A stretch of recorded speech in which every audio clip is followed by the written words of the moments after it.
Core commander house हमला case है जी, chairman PTI समेत 5 मुल्जिमान की तलबी के समन जारी हुए हैं। तो ये अब ये आज शाम पेशी थी 7 बजे, तो वो मेरे ख्याल में हो गई होगी। अब इसी को या तो हो जाना चाहिए या फिर गिरफ्तारी के लिए तैयार हो जाए। अगली दफा तो फिर अरेस्ट ही होंगे। वो गिरफ्तारी के लिए तो तैयार नहीं है। वो तो आप देखेंगे हर जब पेशी होती है तो वो रात को तकरीर ऐसी ही करके जाते हैं कि आखिरी है। नहीं, वो तकरीर आखिरी करते हैं, लेकिन वो जब लास्ट टाइम कोर्ट में गए थे, इस्लामाबाद तशरीफ ले गए थे ना, वहाँ वो बैठे हुए थे सेक्रेटरी असेंबली के अपने कोर्ट के दफ्तर में। वहाँ 2 बंदे आए कोई अपने काम से कुछ और काम कराने के लिए, तो ये बाथरूम में गए हुए थे, तो वहाँ से निकले नहीं है ये। अच्छा। इसलिए उनका ख्याल ये था कि शायद मुझे पकड़ने आए हैं, तो इतने बड़े बहादुर हैं, मैं छोड़ दें उनकी बहादुरी के किस्से। अच्छा। अल्टीमेटली लोगों को पता चल जाएंगे, पहले भी पता चल गए हैं। अच्छा। तो मजीद भी मेरा ख्याल है बहुत जल्दी। ये किसने पेश होना है? बुशरा बीबी को बुलाया गया था, हमाद अजहर हसन, न्याजी मुराद से। ये वो वाले लोग हैं जो कि मतलब बुशरा बीबी तो खैर पता है, ये वो वाले लोग हैं छुपे बैठे हैं। ये वो वाले लोग हैं जो सोफों पे तो जरूर बैठे हैं, लेकिन वो लोग हैं जो जिम्मेदार हैं जो कुछ जमान पार्क के बाहर हुआ था। जब पेट्रोल बम फेंके गए रेंजर्स के ऊपर, पुलिस के ऊपर, ये वो लोग हैं जो जिम्मेदार हैं 9 मई को होने वाले कोर कमांडर के अटैक के हवाले से। ये वो लोग हैं जो जिम्मेदार हैं अस्करी टावर को जलाए जाने के। ये इनके ऊपर चार्जेस बहुत खौफनाक नौइयत के हैं और इनकी मौजूदगियां साबित है वहाँ। Nothing needs to be proved. सबूत इनके मुतल्लिक हैं, वीडियो सबूत भी हैं, इनकी तकारीर भी हैं, इनके उकसाने वाली वो स्टेटमेंट्स भी हैं सारी।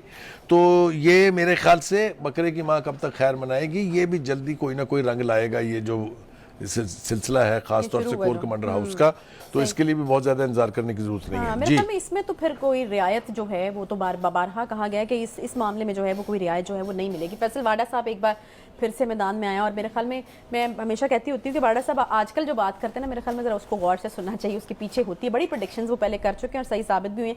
अब वो जी एक तो ये कह रहे हैं कि आर्मी चीफ की तकर्री के नोटिफिकेशन पर पहले दस्तखत किए थे आरिफ अलवी साहब ने, फिर चेयरमैन से मशवरा किया था।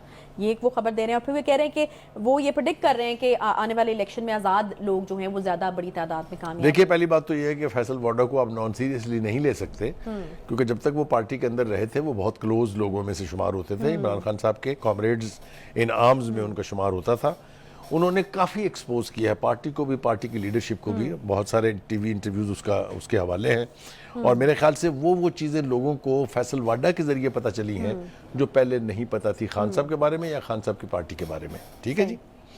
दूसरी बात यह है कि एक और बात जो उन्होंने बड़े वसूख से कही है वो ये है कि एक तो ये वो उन्हीं लोगों का साथ देंगे जिनको वो आज़ाद करार दे रहे हैं। इसका मतलब ये है कि वो किसी पार्टी में नहीं जा रहे हैं। ये आज़ाद जो हैं ये किसकी बी टीम बनेगी इसके हवाले से अभी कुछ कहना जो है वो कबल इस वक्त होगा, लेकिन बहरहाल उनका ये जो आर्गूमेंट है कि एक बड़ी तादाद में इंडिपेंडेंट्स जीतेंगे और फिर वो जिस भी पार्टी के साथ बैठेंगे वही हुकूमत बनाएगी। इंदिया ये है वो जो दे रहे हैं।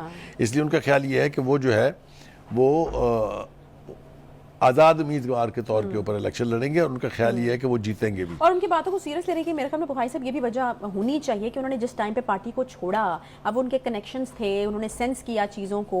लेकिन एक बात मेरे ख्याल से इससे ज़्यादा इंपॉर्टेंट बात ये है जो उन्होंने असद उमर के बारे में कही है। वो जो खान साहब के एरिस्टोटल थे, जी जी, वो उन्होंने कहा है नहीं उन्होंने तो कैटेगोरिकली उसके ऊपर इल्ज़ाम लगाया कि पार्टी को तबाह करने की वाहद जिम्मेदारी असद उमर के ऊपर है। और मैं सब्सक्राइब करता हूँ what Wada is saying, there is no doubt about it.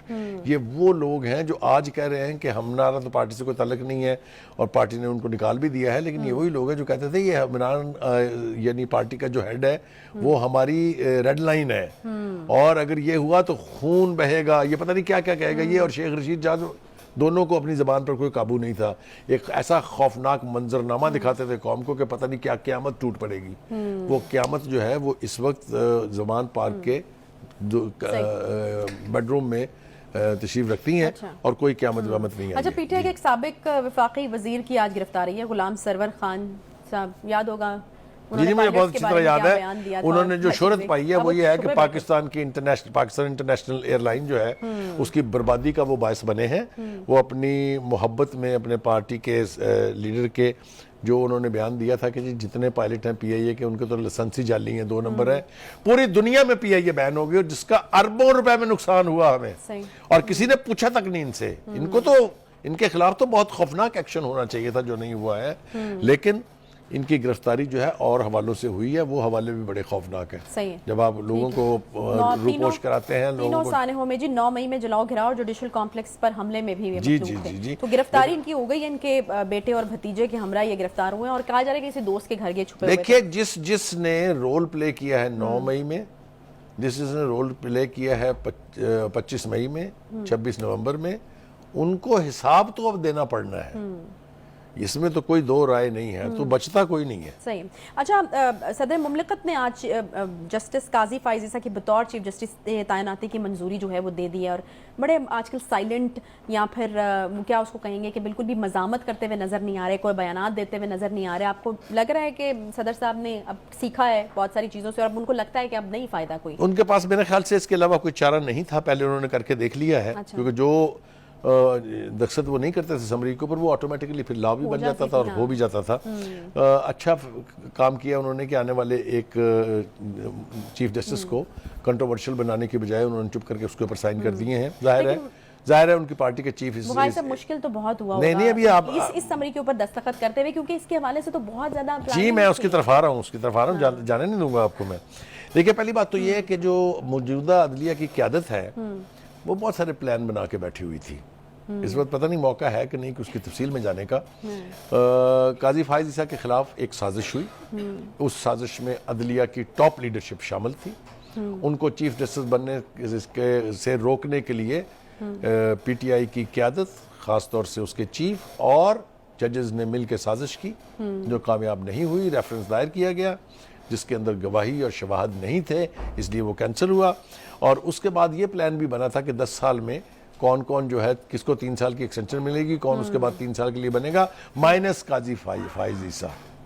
एक तो मुझे खुशी, होने वाले चीफ जस्टिस उस कहानी में कहीं भी नहीं थे। हाँ जी, मैं अर्ज करूं, मुझे खुशी इस बात की है कि एक तो इनके आने से वो एक्टिविज्म, जुडिशल एक्टिविज्म जिसको कहते हैं, जो इफ्तिखार चौधरी के दौर में शुरू हुआ था, वो और फिर वो खोसा साहब से होते और वो फिर वो गुलजार साहब से होते और फिर वो साकिब निसार से होते हुए और अब बदयाल साहब तक पहुंच गया था, उसका खात्मा हो जाएगा। अच्छा। और मेरिट्स पर फैसले होने की गुंजाइश निकलेगी एक तवील अरसे के बाद।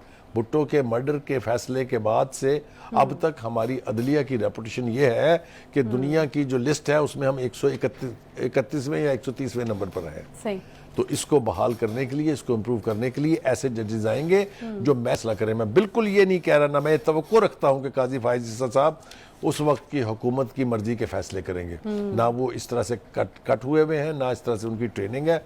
वो दबंग फैसले करेंगे और मैं समझता हूं कि इंसाफ का तकाजा यही है कि आप केस के मेरिट पर फैसले करें, इंडिविजुअल की बुनियादों पर फैसले ना करें। चलें, वी होप के चीज़ें जो हैं वो बेहतर हों, क्योंकि सज़ा और जज़ा का जो निज़ाम होता है उसका सही होना एक मुआशरे में बहुत ज़्यादा जो है वो एक ज़रूरी चीज़ होती है।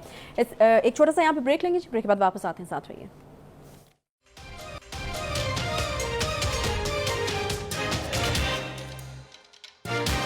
YouTube पर गूगली न्यूज देखने के लिए youtube.com की सर्च बार में गूगली न्यूज टीवी टाइप करें। गूगली न्यूज के पेज पर सुर्ख रंग के सब्सक्रिप्शन वाले बटन पर क्लिक करना ना भूलिए। YouTube पेज पर अपलोड होने वाली वीडियोस से बाखबर रहने के लिए बेल आइकन पर क्लिक कीजिए। आपको हर नई वीडियो के बारे में नोटिफिकेशन मौसूल हो जाएगा।